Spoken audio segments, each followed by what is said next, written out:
c'est ce pourquoi cette semaine, j'ai été un peu perturbée. Évidemment que on se bat aux côtés de l'Ukraine par rapport à tout ce qu'elle défend et notamment son territoire, mais on ne peut pas en fait choisir ces batailles dans ce cadre-là. Soit on est pour la démocratie et la liberté, soit on ne l'est pas. Et si on est pour la démocratie et la liberté, on doit l'être dans son ensemble, se battre aux côtés de l'Ukraine et se battre aux côtés d'Israël. C'est le même combat idéologique. La géométrie variable à deux vitesses, le cessez-le-feu est inentendable lorsqu'il s'agit de l'Ukraine, et un cessez-le-feu d'un point de vue par rapport à Israël et par rapport aux groupuscules islamistes terroristes, finalement, c'est ce qu'il faudrait faire. Il faudrait, en gros, ne pas parler à Poutine et à Donald Trump quand il est dans des délires, mais en revanche, se retrouver à la table des négociations avec le Hamas et le Hezbollah. Ça, c'est inentendable parce que le monde libre est un.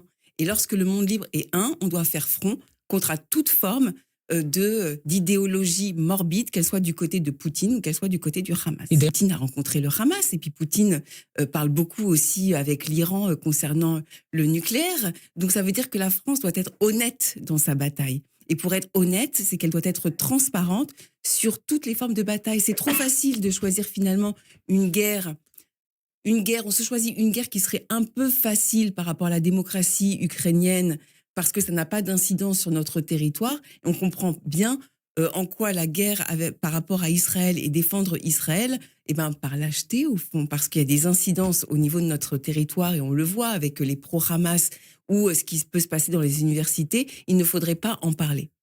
Sur la cohésion nationale. Et je trouve que même nous, par rapport à ce qu'on a pu vivre depuis le 7 octobre, la montée de l'antisémitisme, nous devons nous tenir aux côtés des citoyens qui sont d'origine algérienne et qui n'ont rien à voir avec tout ça. Vous avez eu des cas qui souffrent de ces tensions politiques et des amalgames. Exactement, et notamment des médecins, des avocats, des artistes, des gens qui participent justement à faire avancer notre pays.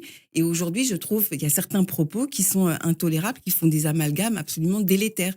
En gros, on a l'impression qu'il y aurait une 5e colonne algérienne qui serait contre la France. Donc, il faut remettre... Ça nourrit le racisme, c'est ça que vous voulez. Totalement. Ça nourrit